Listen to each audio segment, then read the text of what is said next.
Hello everyone, welcome to needle art house. આજે આપણે back સાઈડમાં ટક્સ કેવી રીતના લઈએ એ જોઈએ. બેક સાઈડના ટક્સ છે એ આપણે કમરના ફિટિંગ માટેના હોય છે. એટલે એ જે કમરનો ભાગ છે, આ કમરનો ભાગ છે, આ ચેસ્ટનો ભાગ છે, તો આપણે એને રિલેટેડ લેવાના છે. કમર છે ત્યાંથી આપણે જોઈએ તો 3.5 ઇંચ અહીંયાથી લેવાના છે. 10 ઇંચ લાંબા ટક્સ લેવા હોય તો 5 ઇંચ ઉપર લેવાના અને 5 ઇંચ નીચે લેવાના છે. મતલબ 10 ઇંચનો એ આપણી હાઇટ પ્રમાણે હોય છે. 9 થી 10માં બધાને ટક્સ હોય છે અને ઉપરથી પણ અહીંયાથી પણ 9 થી 10 ઇંચનું અંતર બધાને હોય છે. એટલે અહીંયાથી આપણે 3.5 લેવાનું છે અને અહીંયાથી આપણે 3.5 લેવાનું છે. એટલે આખું 10 ઇંચનું આપણે આ એક લાઈન ડ્રો કરી છે. હવે સેમ એ જ રીતે બેક સાઈડથી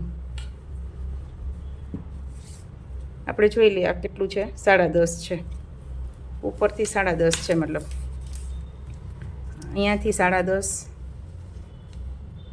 રાખી અહીંયા 3.5 છે.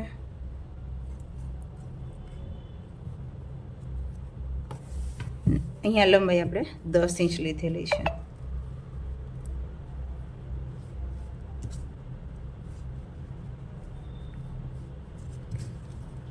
આ ટક્સ છે અહીંયાથી ચાલુ કરીને અહીંયા પૂરો કરવાનો છે. મિડલ પોઈન્ટમાં આપણે 1/2 ઇંચનું માર્જિન આવી રીતે હોય છે કે કેટલો પહોળો રાખવો એ.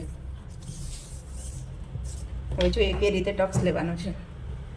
અસ્તરવાળું કાપડ હોય તો આપણે વચ્ચે પહેલાં સિલાઈ મારી દેવાની છે, અહીંયાથી અહીંયા સુધીની.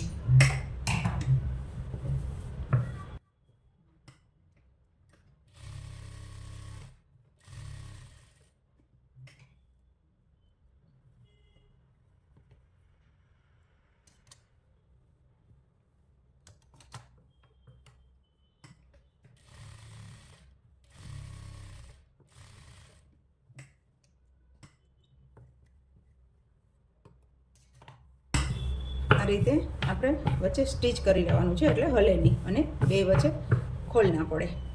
હવે આ રીતે પોઈન્ટને આ રીતે આમ પકડી અને અહીંયાથી સિલાઈ ચાલુ કરી અને અહીંયા પૂરી કરવાની છે અને વચ્ચે 1/2 ઇંચનું જગ્યા રાખવાની છે.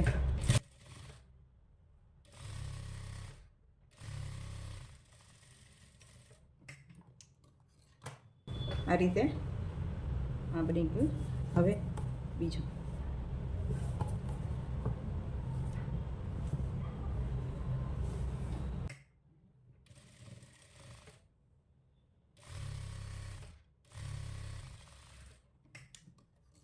આ રીતે બેક સાઈડમાં ટક્સ લેવાના હોય છે, જેનાથી બેક સાઈડનું ફિટિંગ પ્રોપર કમરની જગ્યાએ વ્યવસ્થિત આવે છે. આ રીતે કમરનું ફિટિંગ. Thank you.